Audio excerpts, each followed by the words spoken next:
an AMI digital exclusive. This spring, the Canadian National Institute for the Blind, better known as the CNIB, opened its GTA Community Hub. In anticipation of this, Executive Director for the GTA, Angela Bonfanti, stopped by our studios in March to talk about this amazing initiative. Now that the hub is open, we decided it was the perfect time to have Angela back in the studio to talk about all the amazing things that are happening. Angela, thank you so much for being here today. Oh, thanks for having me. It's always a pleasure.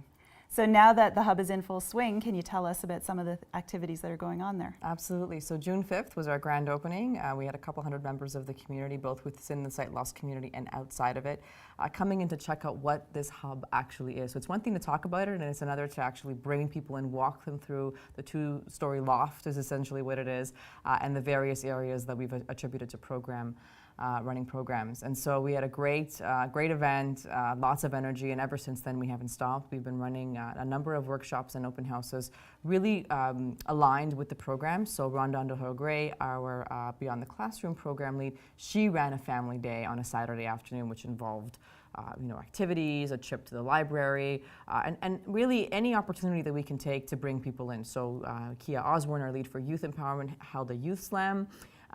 Very new to me, lots of fun, very loud, live DJ and Zumba lessons and a grooming area. Learn how to groom and learn how to do makeup, and really a speed talking, kind of like a speed dating program that we're going to have going for our youth. But the vibe was just unbelievable. The kids are really excited, and it really just gives you the energy to just come in and do what you're doing. The whole team is completely jazzed up by what we're doing. And more of those in the first few weeks. So again, every opportunity that we can to bring people in. Lots of tours. My day is full of tours of space. So anyone who's watching and like a tour, I will be your tour guide. And we're having a lot of fun building. So it's been fantastic. Yeah, it really sounds incredible. I wish there had been something like this when I started losing my sight. Mm-hmm. So how has the community reacted so far? Overwhelmingly positive. I mean, we didn't really know what to expect. We moved in the winter and said, okay, Yonge and St. Clair, we're here. How can you help us? And so whether it's helping us paint, getting a kitchen, coming in and informing some of our programs, recruiting volunteers. One of the great things that have happened is that we're now actually one of the founding members and participants in the first ever Yonge and St. Clair Business Improvement Association. That's a really big deal for us because often as an organization, we're an afterthought. Where we might be a box that somebody might check off to see if they've done their homework in the disability realm.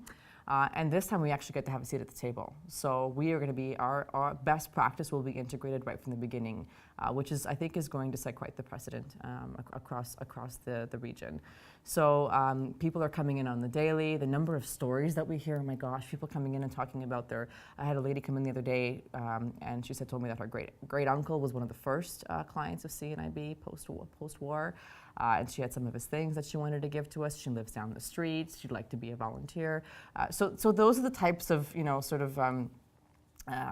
homegrown opportunities that you get being at a community hub, very organic, as opposed to being sort of in a larger corporate style building that's on a third floor somewhere that we have in some instances. So this is, I think the test is proving to be quite good for us so far. That's awesome. I understand there's a lot of reason to be excited moving forward. There are some cool things on the horizon. Yes, so this summer alone, we have our college and university preparatory program happening over the next few weeks.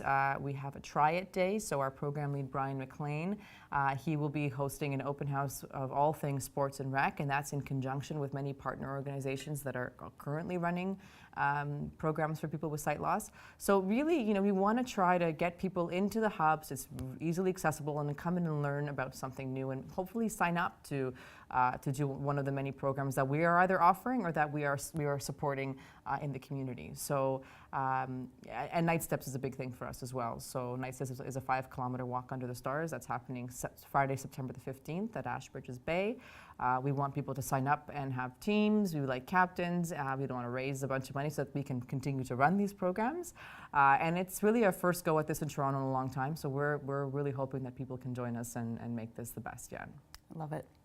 Last time you were here, you talked about one of the goals of the hub is that accessibility won't end at the front door, but will extend out into the community. And the goal is to make Yonge and St. Clair the most accessible corner in Canada. Yes, it is. How's that initiative going? Also very well. So the project will probably take us till about February, but we've started the work. The project plan is done. We announced something very special on June 5th. The Rick Hansen Foundation has agreed to sponsor this initiative, and it's a great initiative, but it costs money to run, and so they're going to back it, which is, I think, really quite telling in our mission, because the Rick Hansen Foundation, their Barrier Busters fund, really looks at including ramps where there are stairs or elevators.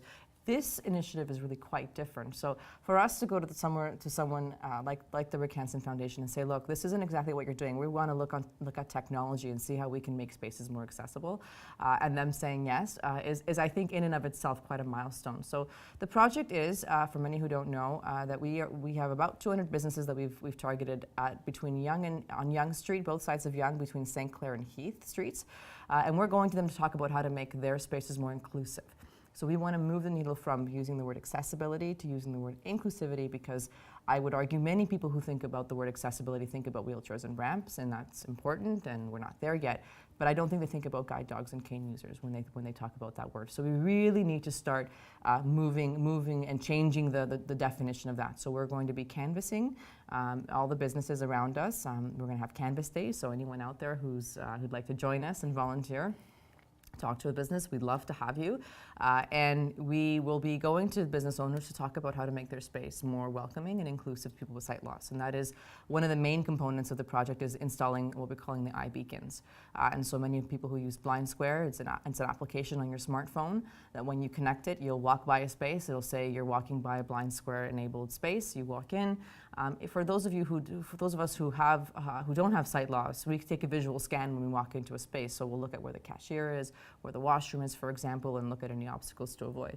But as you know, when you have sight loss, and despite the best efforts of your guide dog, Alan, it's always great to have a backup. So when you walk in, the app will turn on, it'll say, cashiers to your left, washrooms to your right, stairs at 3 o'clock. At the hub, you can even order the elevator. Because we just want to be special at the hub and show you what technology can do. That's not for everybody, but we thought we would try that. So it really is getting businesses to start thinking about accessibility and inclusivity equaling good business. We're going to have an influx of people with canes and guide dogs coming to that neighborhood. We're already experiencing that. So make sure your doors are open to the people that we're serving. It doesn't take much. It's an installation of a beacon, potentially brailing a menu if we need to, and teaching you some tricks and tips on wayfinding. So clearing our path and making sure there aren't any obvious obstacles for someone to run into. So far, we've had quite a bit of support. We've already met with a few businesses sort of before the project even started, because they heard about it. It was in the media, and they said, how can we help? So I'm quite excited to see where this is going to land. So hopefully by February we've met our milestone and we've completed the project. But I expect in the next 8 to 10 weeks we'll probably have most of the work done. Awesome. I like that idea of inclusion rather than accessibility. So it's also the 100th anniversary of the CNIB, and I know a lot of events are underway, but what do our audience members need to know about what's coming up? So for this year, so March 2018 will be our 100th birthday, and so this year everything we're doing is about getting ready for our centennial. So I mentioned Night Steps earlier. I really want that to be a huge success for us. We're also having one in Whitby. That needs to be great, and so we've got momentum around the centenary birthday. And then in March of 2018, it's still being confirmed, but I will share with friends that we are looking at having an event at the ROM, at the Royal Ontario Museum. And so that to us is, the ROM has been on an interesting journey themselves. They've always been partners in accessibility, and we think it'd be a really fun way to celebrate, have our first Toronto-centered celebration. And then we'll have other local celebrations in York, Durham, and Peel, and across the country for that matter. So all across the country, CNIB teams, volunteers and staff are going to be cutting birthday cakes and doing a whole bunch of fun things to celebrate and commemorate our last 100 years, but also looking forward to what the next 100 years is going to look like, which is more so around changing what it is to be blind. Right. Well, I know I will be celebrating right alongside CNIB. Hey. Angela, thanks so much for stopping by today. So much fun. Thanks for having me.